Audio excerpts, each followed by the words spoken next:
warm welcome to this very special episode of Frankly Speaking, the budget special. And as always, I have Finance Minister Nirmala Sitharaman joining me. And congratulations, Nirmala Sitharaman ji. 7th consecutive budget by a lady who's been a finance minister. That's a record, and that's the glass ceiling that you've broken. Congratulations. Does it feel any different this year than it did in the previous years? No, not at all. Nothing different? Thank you very much. No pressure? No, every year budget till it gets passed in the parliament is a task which you have to go through, and each year has been a learning experience. लेकिन इस बार तो conversation जो social media पे थी वो ठीक है, 240 वाला बजट है, ये 303 वाला बजट नहीं है. सोशल मीडिया थोड़ा देखा बजट प्रेजेंटेशन के बाद? ये विषय नहीं देखा, देखती हूँ मगर इसको मैंने कहीं देखा नहीं है. मगर उसमें एक गलती है, वो ये है कि नंबर जो भी हो पार्लियामेंट में आपके सीट, देश के लिए जब बजट बनाते हैं, तैयार करते हैं, उसमें जिम्मेदारी चाहे 302 हो या 241 हो, जिम्मेदारी वही है क्योंकि देश के लिए बना रही हो बजट. सो उसमें प्रधानमंत्री जी का गाइडेंस और उसमें देश के लिए जो विजन हमने वोट ऑन अकाउंट बजट में दिए उसको जोड़ करके आगे ले जाना और विकसित भारत के लिए एक मार्गदर्शन देने वाले बजट तैयार करने में उसका अपने ही स्थान है. लेकिन मैं आपको कुछ मीम्स दिखाती हूँ. ये कांग्रेस पार्टी आजकल सबसे ज्यादा मीम्स करती है और इस मीम में कांग्रेस पार्टी ने लिखा कट कॉपी पेस्ट बजट, कुर्सी बचाओ बजट, क्योंकि बहुत सी चीजें बजट में ऐसी थी जो उन्हें लगा आपने उनके मैनिफेस्टो से उठाई है. यहाँ तो पहली नौकरी पक्की वाला जो उनका मैनिफेस्टो का था वो भी उन्होंने ट्वीट किया है और कहा है अ गुरु इज ऑलवेज अ गुरु.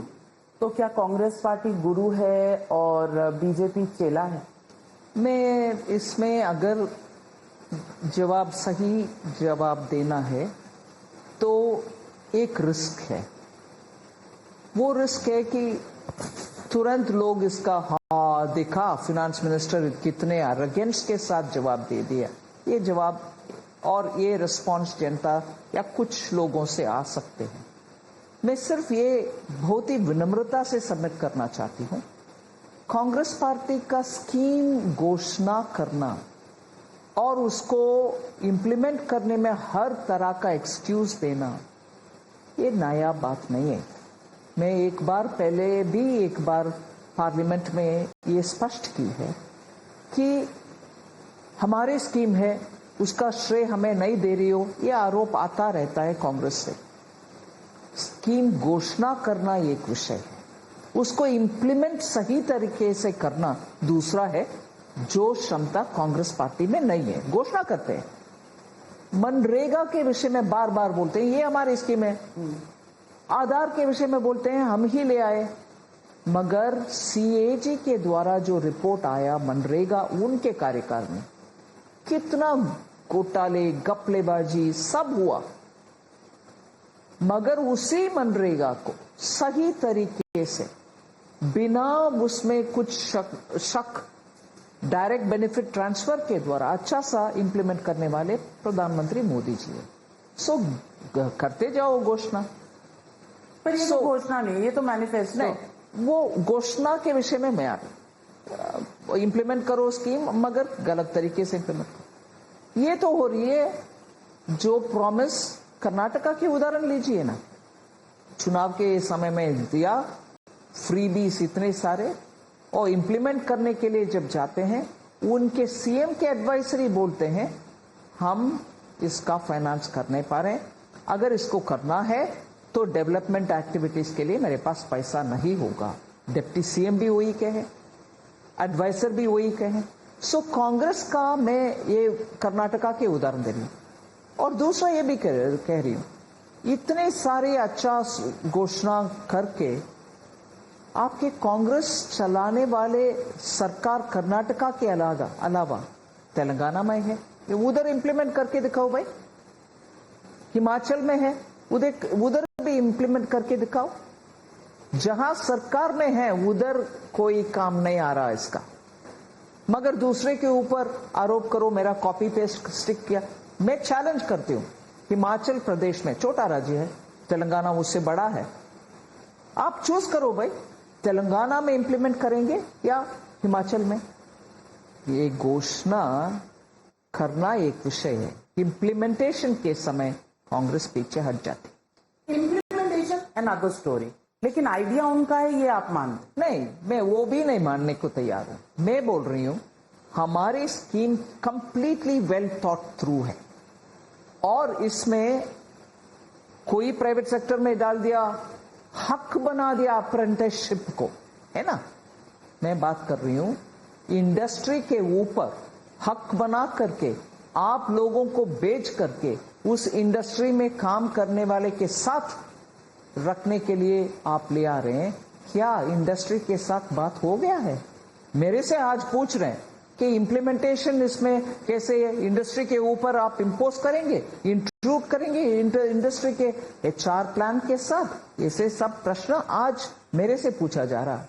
मैं कांग्रेस से पूछ रही हूं, हक बनाने वाले अप्रेंटिसशिप को क्या इंडस्ट्री से बात हो गया है? कॉपी कट स्टिक पेस्ट का ये नहीं है कि आप कुछ भी कह दो। इस बार कांग्रेस के methodology has been baseless charges, आरोप और कैंपेन के लिए नैरेटिव जिसको गलत है, मतलब उसका बेसलेस आरोप है, बेबुनियाद आरोप है, इसको साबित करने के लिए आप पीछे होते जाओ, फिर बोलो अरे आप तो सरकार में है, आप क्यों डिफेंसिव बन रहे हैं। अरे ये बयानबाजी और अग्रेसिव तरीके से बात करने में कोई झूठ सच्चा नहीं होगा, मगर कांग्रेस वो प्रयत्न करने के रास्ते पे चल रही है। But then let me ask you, this has impacted you in the recent elections. Both the issues that you picked up, whether it was changing of the constitution or the reservation issue, इन दोनों issues पे narrative Congress का जीता है, which means आपके narrative में, यानी कि BJP के नैरेटिव में, सरकार के नैरेटिव में कहीं ना कहीं कोई कमी रही, ये तो आप मानेंगी। मैं ये मानती हूं कि कांग्रेस अपप्रचार कर रहा है, एक जिम्मेदाराना पार्टी, और अभी इस चुनाव के नतीजा को तो आप भी समझते हैं कि सरकार इलेक्ट करने के समय ऑपोजिशन का भी इलेक्शन हुआ, ये मैं मानती हूं। पार्टी 99 सीट 50 के अबाव से 99 तक पहुंचे, मगर 100 पार नहीं किए। आपको एक रिस्पॉन्सिबल ऑपोजिशन के रोल प्ले करने के लिए जनता ने वोट देकर आपको 99 के साथ भेजा है। 99 के साथ रिस्पॉन्सिबल ऑपोजिशन कैसे होना, इसके ऊपर भी सोचना आवश्यक है। So let me ask you, middle class, इस बजट में मिडिल क्लास को आपने लगभग 17,500 रुपीज का एक रिलैक्सेशन दिया by raising the exemption limit. Great. How much does that work out to? मैं आपको बताऊं, पर मंथ एक मिडिल क्लास के घर में 1,458 रुपीज बचते हैं। आपको लगता है कि इस 1,500 रुपए से कम की जो बचत हुई उससे मिडिल क्लास घर में कोई खास फर्क पड़ेगा?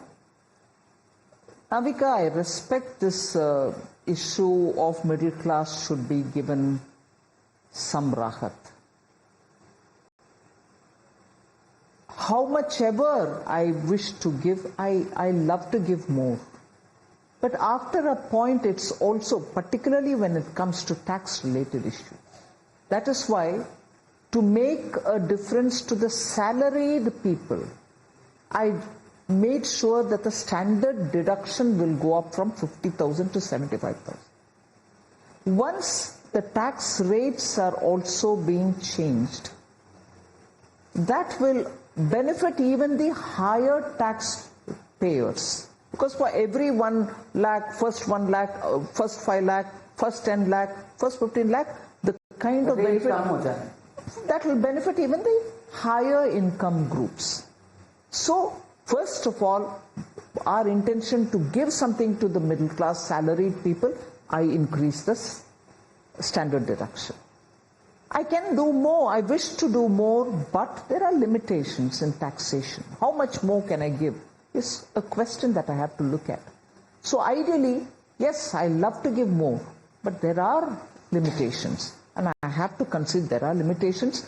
That's why affordable housing, I'm giving some kind of a benefit, and subsidized interest. I'm also making sure that student loans for students who are going to study in Indian universities is up to 10 lakhs, and on that also a subsidized interest will be given for families to pick up for children's education. So there are various ways in which we are trying. Especially when papers are leaking all over the place. Well, that has clearly been taken up in the Supreme Court, and the Supreme Court has come out with, having looked at the case, its judgment.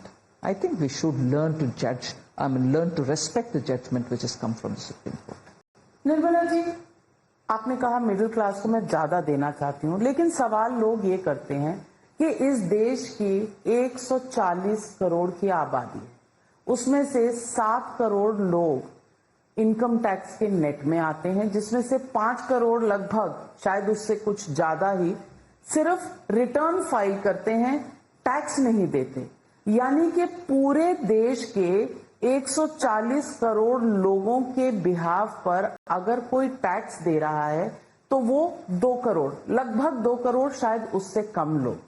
क्या उनकी गलती यही है कि वो salaried हैं, उनके पास कोई ऑप्शन नहीं है, उनका तो जो टैक्स है वो टीडीएस पे कटता है? और एक मीम जो मुझे दिखा, जो मुझे बहुत लगता है कि हर मिडिल क्लास घर में, और ये अगर मैं आपको दिखाऊं तो इसमें, आई डोंट नो आपने देखा कि नहीं सोशल मीडिया में, वो कह रहा है ये तनख्वाह आती है, तनख्वाह में से आप पहले तो 30% डायरेक्ट टैक्स दे देते हैं और बाकी का आप क्या करेंगे, आप जो खर्च करते हैं उसमें आप अगर ऑर्डिनरी चीजों पे खर्च करते हैं तो आपको 12% का जीएसटी लगता है, थोड़ी सी महंगी चीजों पर करते हैं तो 18%, और लग्जरी गुड्स थोड़े बहुत खरीदने का अगर आपका शौक है तो वो 28%।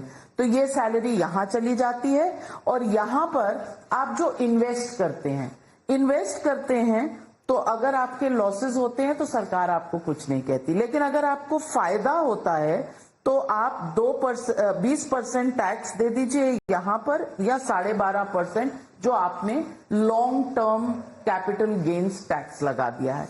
तो सैलरीड वाला, खास करके प्राइवेट सेक्टर में जो सैलरीड इंसान होता है, उसके पास कोई सोशल सिक्योरिटी नहीं है, उसके पास कोई पेंशन नहीं है, वो सरकारी नौकर नहीं है, उनका कौन सा बेनिफिट है जिस पर टैक्स नहीं लगता? ये सवाल जनता पूछ रही है, मिडिल क्लास के लोग पूछ रहे हैं। हम टैक्स रेट कम करने के लिए हर कोशिश करें। That is why we brought in the new tax regime, the second, the alternative new regime, which has far lesser rate compared to the old regime. The old regime has a lot of exemptions and so on. Many people said we don't need the exemptions, so we brought that. That's one. We tried to reduce and simplify the taxation entire system and regime itself. And it's difficult to convey this, and I don't know how I'm going to do this without causing this outrage about, how dare the finance minister say this. But let us, matter of fact, please allow me this indulgence. Is GST tax on the essentials, was it brought in only by GST? When they taxed under the earlier pre-GST regime in every state, through VAT or through excise? Don't tax, great principle. Great principle. Don't tax at all. But to say that it is GST which brought it on my soap and oil, my comb, with due respect, yeah, whether you want to accept it or not, even I come from a middle class family which lived on salaries. Do you think I'm here now doing things which I don't understand? With due respects, GST on daily use items, every state was doing its own earlier. That's being brought together so that it becomes simple and one all over the country. In some states, buying a car was cheaper, and some other state it was more expensive. So in order to get the entire country to deal with it in one fashion, there was a GST council formed and rates have been decided. Now, the ministers who sit in the GST council spend a lot of time understanding this and represent the people. All of us speak for the people, and therefore to think that before GST all these were free, whereas now it has been taxed, no. But I can for sure say, after the GST, the tax rate on all of them has come down. I've released n number of data to show that the ordinary daily use common man items have been brought down in tax after the introduction of GST. Let's give credit where it is due. तो अखिलेश यादव जब कहते हैं कि 12 lakh annual income तक के लोगों को आप बिल्कुल टैक्स फ्री कर दीजिए क्योंकि उनके हाथ में ज्यादा पैसे होंगे तो वो ज्यादा चीजें खरीदेंगे, आपको तो जीएसटी में फिर भी टैक्स मिलेगा. Is he oversimplifying? Well, everybody has their own view on how to handle tax and tax-related matters. Samajwadi Party was a very strong member in some of the earlier UPA governments. I wished finance ministers had taken his advice then. So this is about political one-upmanship. I don't look at it. In fact, honestly, I feel there are some items and some issues on which political parties will have to come together. And I will list them out. Can you see that happening with the kind of confrontation that we see every day in Parliament in the rhetoric during elections?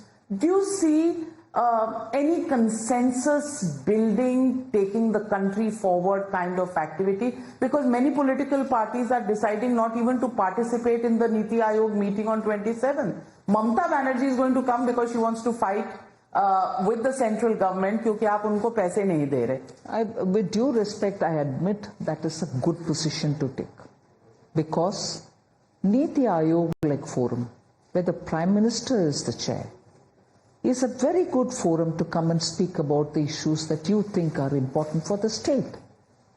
It is a good forum, and I think opposition, by taking this kind of a position, is actually losing an opportunity. They should come to the Niti Aayog and say, look, my state is getting this much, it should get this much, these are the projects which need funding, and speak up. Don't you want to use that opportunity? I would honestly want states to participate in it and speak about their issues. But Nirmala ji, most opposition parties have protested outside Parliament today, saying that your budget was a kursi bachao budget because you announced schemes for Andhra Pradesh, you announced schemes for Bihar, there was no mention of any other state. You even had a little bit of a confrontation in Rajya Sabha with the leader of opposition, Mallikarjun Kharge. But do you really believe this is a kursi bachao? Because now you cannot do without the numbers of the TDP and the JDU, which is why you've announced this. And even if you say कि बाकी states के लिए है, you didn't even take their name. The fact that you took only these two names clearly was a political message. I took Himachal Pradesh's name. In flood control. Yes. In flood control, yes. The announcement that you made. I took Assam's name. I took Sikkim's name. So I have taken other states' names. It's not as if I've named only two. And I also repeat the point that I said in the Rajya Sabha. I want to challenge the Congress party on each of their budgets that they have spoken. If they had not mentioned the name of any one state in it, did it mean that they didn't want to give money for that state? Can I conclude like that? It means from the way in which they seem to be behaving today, that's what it implies, whereas I didn't imply that. I will still have money going to states who I have not named in my budget. I will still have projects undertaken in those states. I will still have centrally sponsored schemes happening in those states. So I will still look at ADB or World Bank functioning, support coming in, financial support coming in as loans to fund projects in those states. But does it mean, because of the way in which the Congress party has interpreted it today and walked out during the zero hour discussion in the morning, does it mean that in their budget, if they didn't mention the name of one state, they stopped the money going to that state? I'd like to challenge. I would like to pick up on those budgets. In fact, let me tell you, today somebody who has read Indian budgets as a matter of hobby every year gave me this news that, once an alliance partner left the alliance, they dropped mention about that state totally during their alliance days. Those kind of tricks maybe they play. We don't play those games. Take the budget documents which go along with my speech, whether I mention it in my speech or not. The documents will show by scheme what monies go under each scheme to which state. Every state has it.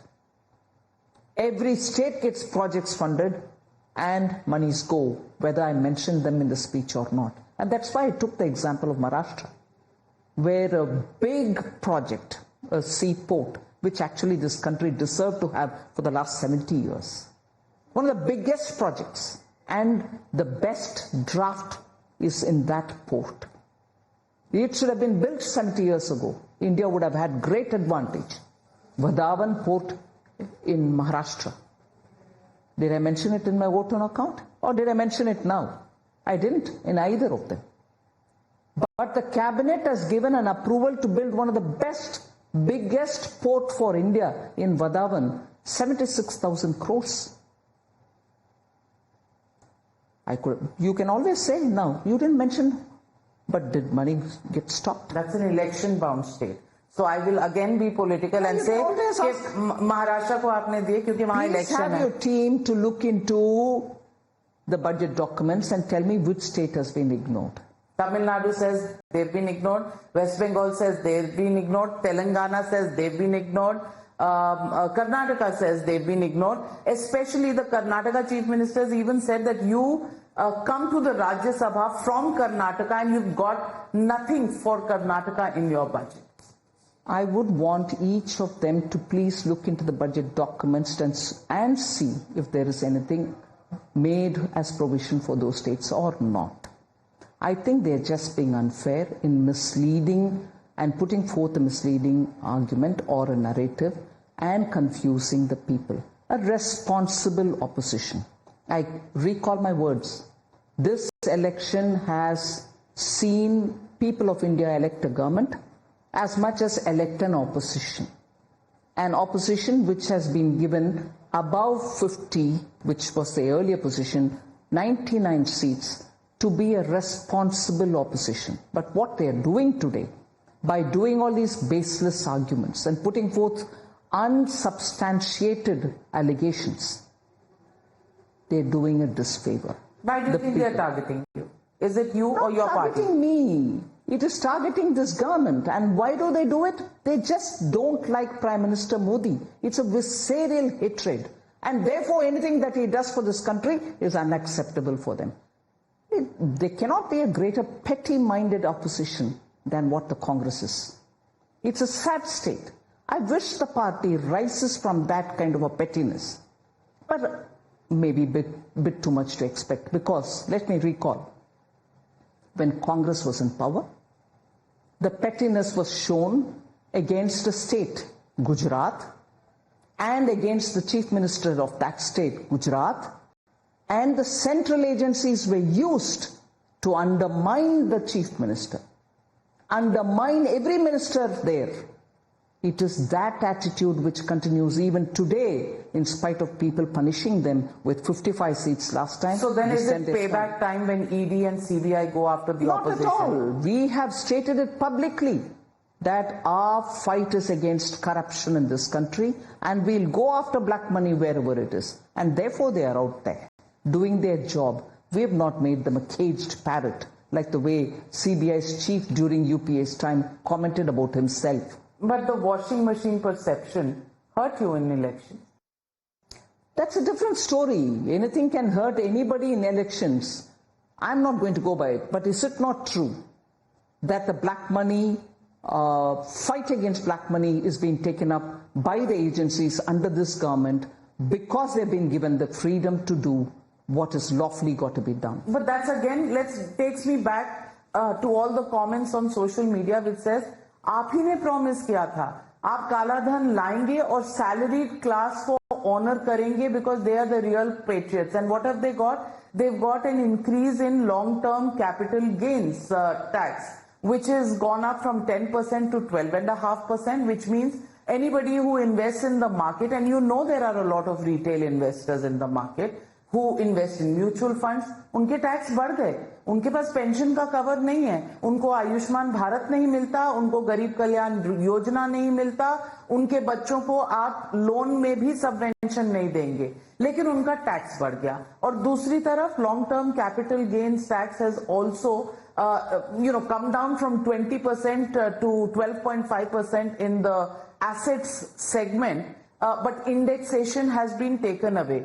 Now, your party can joke about the fact that everybody is an indexation expert, but in some cases, that tax, in some cases, will hit people selling in the short run. Navika, I'm sorry, I don't know whoever informs you on this long-term capital gains tax and the measures that we've taken. In fact, since last night, the CBDT has been putting out, and even now as I've come for this interview, there is a frequently asked questions section, FAQs, which the CBDT has put out, explaining in detail. It's differently, I think. Explaining in detail as to why this has been made. Yesterday in the press conference, the Revenue Secretary neatly explained as to how 1.25 lakh has been exempted annually for the smaller investors in the market. They are not subject to 1.25 lakh is not subject to the tax. So keeping in mind the small investors, we've given that exemption.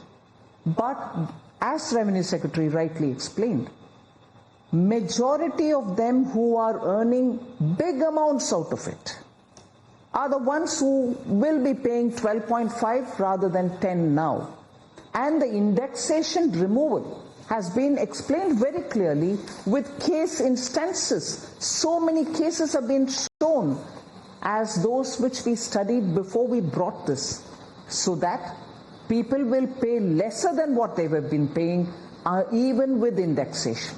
What they're going to pay at 12.5 is lesser than even what they have paid if the indexation were to be there.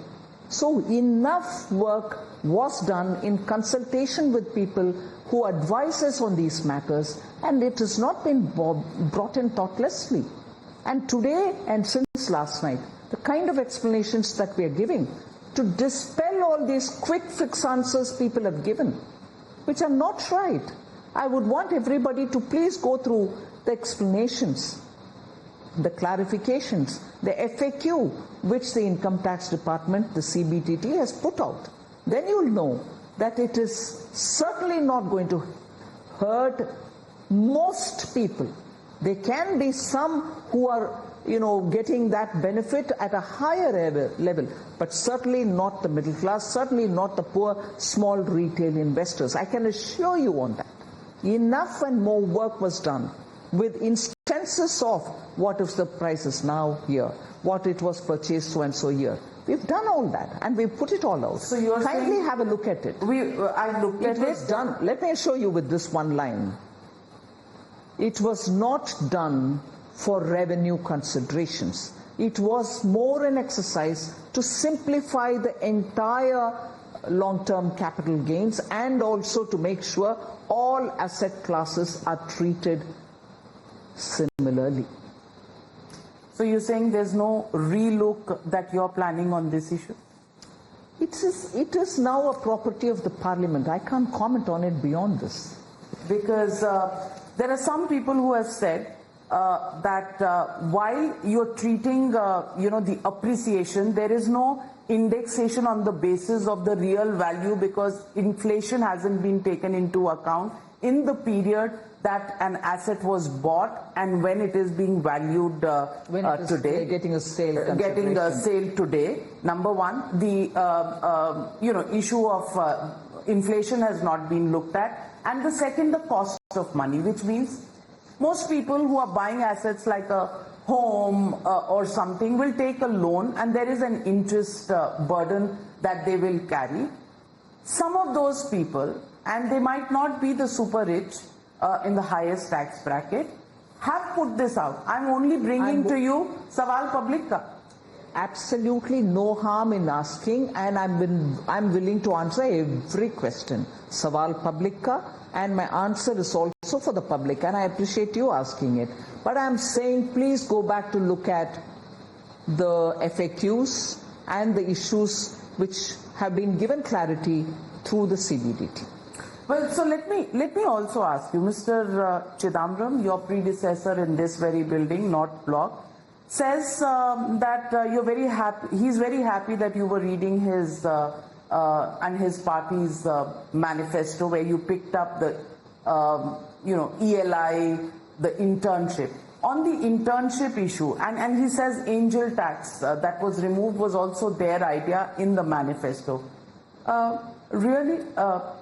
Were there some efforts made to look at other people's manifestos, other parties' manifestos before the BJP finalized its own policy? I would want to first of all remind that it was the Congress party which brought in the angel tax in the first place. That was in 2012.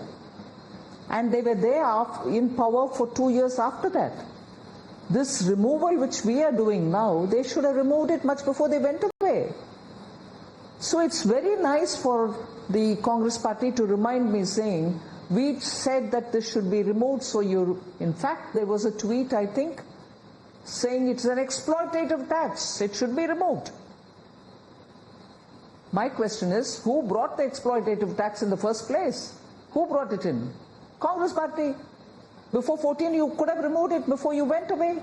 Why didn't you? And in the 10 years, we have tried eliminating all kinds of weeds, poisonous weeds, which were part of this. It took you 10 years? Yes, systematically we've removed this, the startups from it. We last year brought in an amendment to make sure that parity is brought between the way in which the investors, domestic investors, NRI, are treated similarly. So we tried making it less toxic, if I may use that word. Then, after a lot of discussions, since we understood in the sense that this serves no additional purpose, if really black money has to be curtailed, for which it was brought in, we have the PMLA, we have the Black Money Act, and particularly because Black Money Act post 2015 brought in by this government are all there, we will use them. And therefore we've removed this. Congress party which brought it in, Congress party which lived with it for 2 years, and Congress party which typically calls its own law exploitative today's. They should actually congratulate us for having removed what they brought in, a toxic thing into the system. They brought in this toxicity. So let me ask you, on your internship scheme, which also they say that was their original idea, you said 1 crore people will be given these internships in 500 odd companies. Now, if I do the math, over 5 years, it means 20,000 people in every company of the 500, if all 500 are doing at the same level, which means 4,000 of these interns will go per company. Do you think companies have the kind of wherewithal to just have internships of 4,000 within their existing setups every single year? Number one. We are paying for them, Navika. Government is giving 5,000 rupees per month for them and 6,000 rupees at the beginning as one-time payment. And for the 12 months, therefore, the payment is coming from us, one.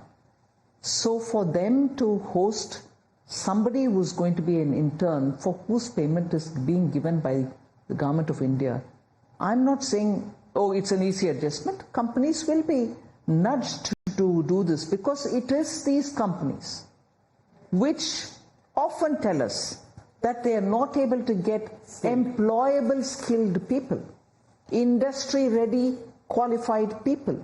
So by this exercise, we hope companies are able to also see that this internship gives them the understanding of that kind of a requirement, and therefore they will be better ready for industry, one. And I'm saying this in the context, is this, you may ask me. 4,000 people in a building. Yes, no, a company is not just one building. There are several units of a company, branches of a company. They have different, establishments for different purposes. So I don't think it is that simple. But then the question is, haven't we heard in the recent past, and when I say recent past, not months, just recently, one top company's CEO saying 45,000 jobs are lying vacant because they are not able to get. And who is this company? If I can take the name, L&T. 45,000, and they are not able to find the right kind of people. And I won't blame the company. Maybe that's a reality. Therefore, what we need to do is to give the young people that exposure. 1 year in the shop floor as an intern, when he gets out and puts that in his CV, there can be many other companies who look for such people to recruit. So I expect a lot of positivity from this scheme, and companies will realize that that is eventually going to give them a bankable pool of people with that kind of an exposure. So I think companies will come out favorably. The opposition says jobs is what the youth of India wants, and what you're giving them is a temporary placement to buy peace. And that's why they said it is a right. Internship is a right. We'll have to give it. They said it in their manifesto. So if you think it is not a placement, why did you have to give it as a right to them?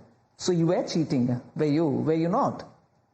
Congress party, you were cheating people, were you misleading them, right? But then the comeback... What we are giving is, as a part of 5 sets of things we want to give the youth, 3 of them are going towards jobs creation, freshers, second time entering into job, and helping both the employee and the employer. 3 out of our 5 scheme package are for jobs. So you do recognize that jobs are a problem. You do recognize that during the elections, unemployment, which was the big issue, which the BJP was in denial of, is now the central theme of your budget. Navika, you may want to put it in any fashion. 1 year of giving appointment letters by the Prime Minister in government jobs, in central government jobs. 1 year. From 22 November to 23 November. PM himself in Rozgar Melas gave appointment letters. Is that not giving jobs? How many? So that is what. You can always keep shifting the mileposts and say, oh, the Congress said this, I'm asking you this question. So which makes very good eyeballs rolling at times. I'm doing my job. All right. I'm doing my job as a journalist. Immediately you will give me that response. So don't shoot the messenger. You have stock lines in media. No, but I mean, you do too. Most politicians do. I will want to tell you this. So when you tell us you were in denial, no way. We were giving jobs. Where's the denial? So the RBI study which has been spoken about says that 4.7 crore jobs were given in just 1 year, 23 to 24. Obviously, if that was the situation, and that report is challenged by other reports from Citibank that have come in, and people question these numbers.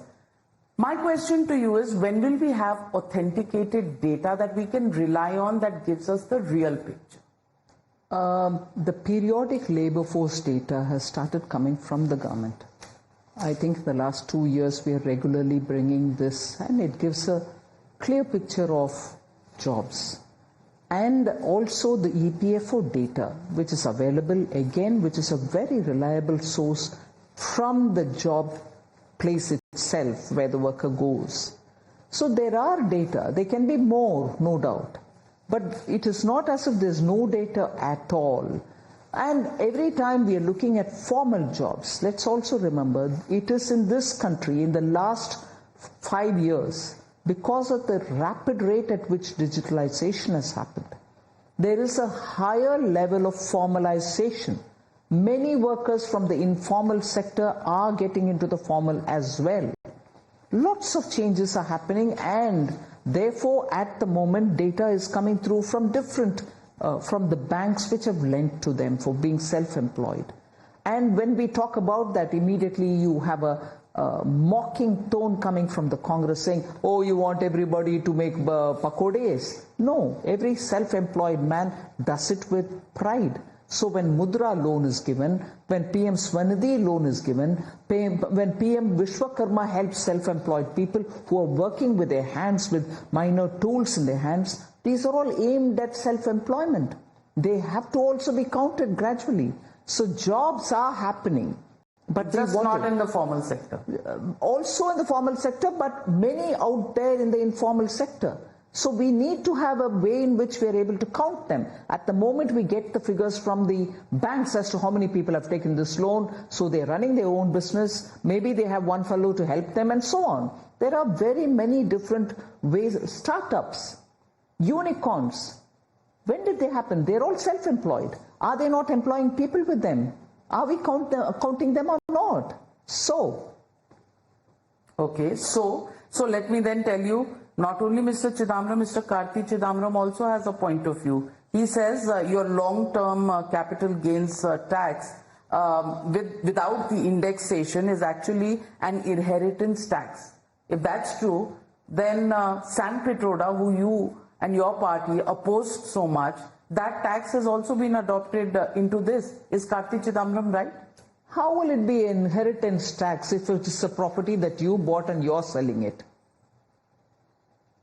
If you bought it, there can be a rare occasion of somebody who inherited a property and who's selling it, and therefore you can count it as an inheritance tax. But how will it be? Most of these people who spend their own money buy a property and they also sell it. Is that inheritance? How will that get classified under? Yeah, but earlier indexation had a cutoff date of 2001. So, you know, many people, their parents also give them homes. Okay, you want to go on proving the Congress right? Please try. But I will not concede on this because we brought it in from the point of view of simplifying and not for revenue considerations. Now, when we tax people who are earning a high amount out of capital gains, having given exemption for 1.25 lakh for lower level investments, you think that we are doing a wrong thing, then why was a inheritance tax and redistribution tax actually actively campaigned by the Congress party? You want the big money earners also to pay for the country. And when we do it, but when we do it in this way, you want to accuse us of, you know, this is inheritance tax. Amazing. Everything will be in their terminology. And they will want to constantly say either it's my idea or it is wrong to do it, but not give the credit to Prime Minister Modi because, no, you don't like him. So let me ask you, as far as reforms are concerned, disinvestments, shying away from disinvestments, 60,000 crore was your target previously. You brought it down to 50,000 crore, and even what was the target has not been achieved. In fact, it's only 50% achieved at this point. Do you think somewhere or the other we are losing focus on reforms? No. Otherwise, even in this budget, I wouldn't have given so many things about reforms. Land, factor reforms have all been defined in this budget. Disinvestment is not a process which I've got a cabinet approval, so I want to sell this today, I will sell it. No, it requires a lot of preparatory work. Many of our PSUs are now being professionally run, and therefore their valuations are all going up. But I'll have to find my best time to disinvest them. And that best time depends on so many different factors. The company's own readiness to meet the challenges of a market are not simple tasks. They consume time. But we will honor the cabinet approval decisions.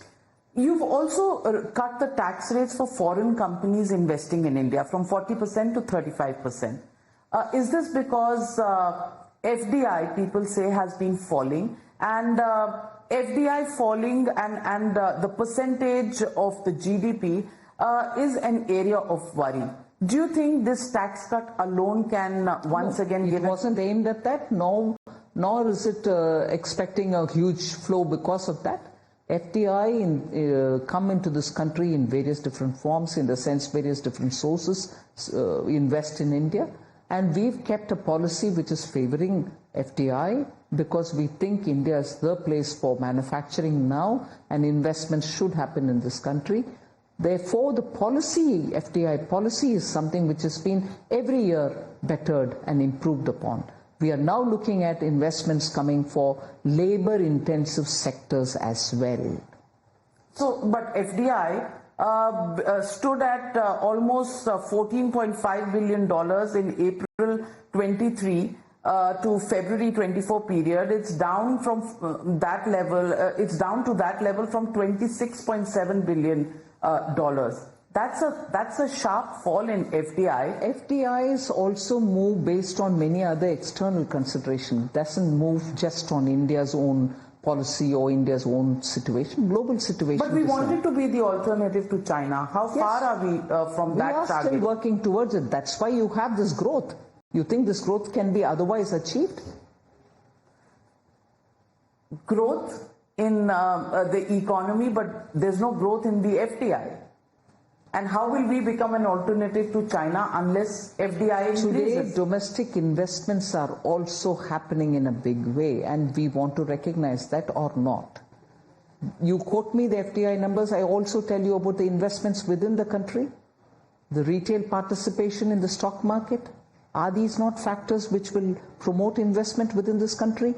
The JP Morgan index, through which natural flow of investment funds are happening almost like clockwork. These are also important things, developments which we need to take into consideration. Let me then ask about Morgan Stanley. Okay. Let me also ask you about subsidies. Subsidies as a percentage of GDP have been coming down since 2020, which was the peak COVID period. Down to a level of 1.31% of the GDP in 24-25. Food and fertilizer subsidies have gone down while petroleum subsidies have gone up. Is this a policy shift? Because food and fertilizers often were the larger part of the subsidies. We are back to subsidizing petroleum. Food subsidy is so many different ways, right? You procure MSP, your free food grains. They're all happening. So there is no way in which we are cutting down. There can be small changes here or there, but main schemes are all intact. We are still giving subsidy for fertilizer to the farmers. We have not reduced that.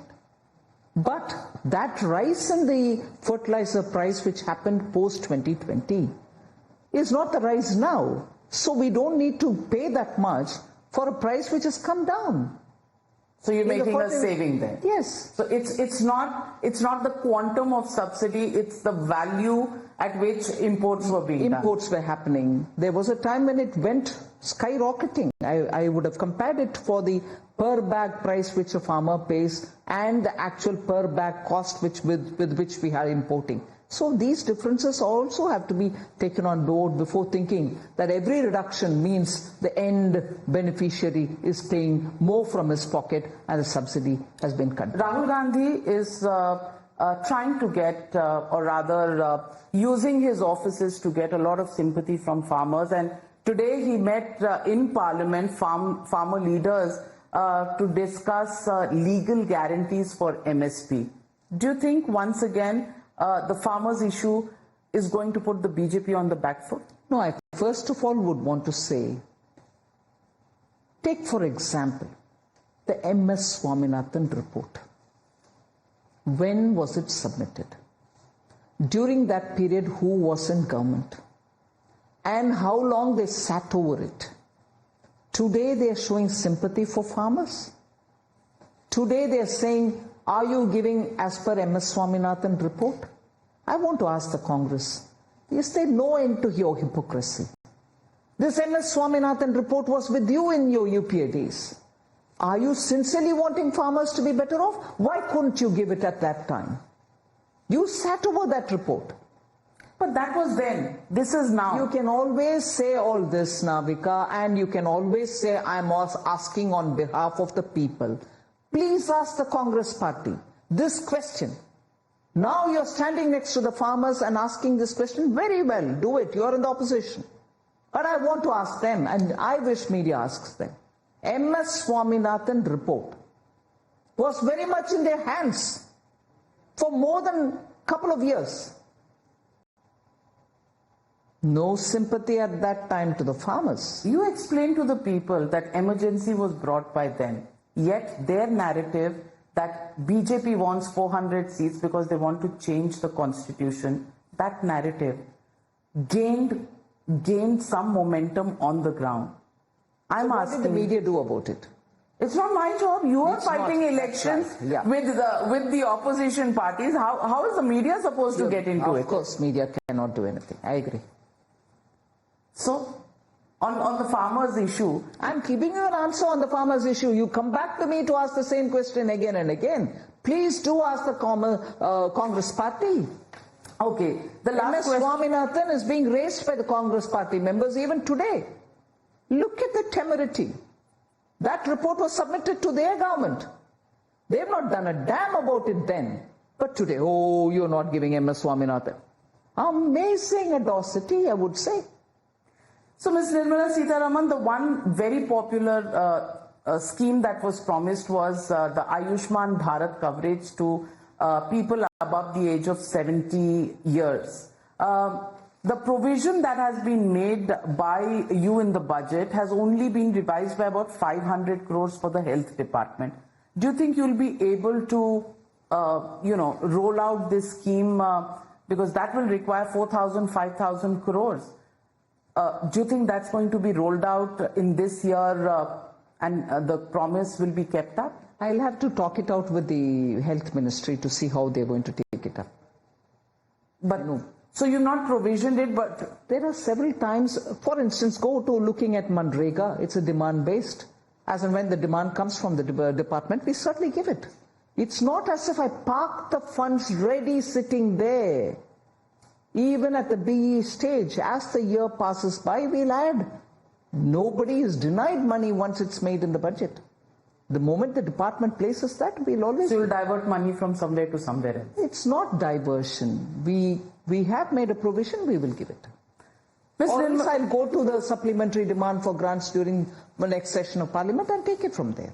So Nirmala Sitharaman, the message of this budget, how would you explain to the people of India, the youth of India and industries, India Inc., in terms of giving the growth message? How would you define it for these three groups? No, I very clearly, for three groups: industry, youth, and the common man on the road. Youth, the kind of jobs and the skilling and the internships that we've offered, for which government has shown an outlay per person, is something which we are serious about, and we will do it to benefit the 4.1 crore that we've spoken about. In the youth, common people are also there. Families are also common people's families whose youth benefit from it. We are giving affordable housing. We are building 3 crore more houses under PM Awas Yojana. PM Sadak, Gram Sadak Yojana will link better Gaon. Tribal people in 63,000 tribal villages will be getting basic amenities for them. They are also common people. We are reaching out to them. We are giving PM Adivasi Unnat Gram Yojana to them. So, common people have so many different schemes through which we are reaching. What is Lakpati Didi? What is Drone Didi? They are all people in the villages, women in the villages. 3 lakh crore for women, women-led development.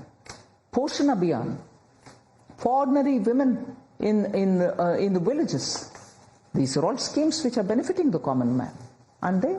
And look at the student loan which we offered, saying 10 lakh you can take at discounted subsidized rate for your students, for your children who want to study higher education in India's own universities. We are extending that, aren't we? Well, you're extremely feisty when you defend your turf, and you're extremely aggressive. And women being aggressive, I think, is great, because you can't do your job unless you are aggressive. People walk all over you. But I want to also test your sense of humor. And there's this meme, some picture of you floating around. Have you seen this one? Yes, and this one carries a caption: tax nahi dena hai to kam kamao. What would Nirmala Sitharaman today say about? I'll just laugh at it. You laugh? Because it was a halwa ceremony, and there was a situation that was probably last year or the year before. And I just said, that's it, and somebody took a picture and it's out. People are using it to entertain themselves. Do you find humor when you see these memes? Do you laugh over laugh it, at it, or does it bother you? No, I laugh at many of them. But when it is accompanied with toxic language, sometimes I wonder, where does this toxicity come from? Everybody does their bit. I'm doing my bit. But never mind. If it entertains people, please let it go on. Well, on that note, for being feisty, for being the finance minister for 7 years, for taking it on the chin and still maintaining a sense of humor, Nirmala Sitharaman, thank you very much for joining me on Frankly Speaking, and I do congratulate you. Thank you very for much, Navika. doing such a tremendous job. Thank you very much.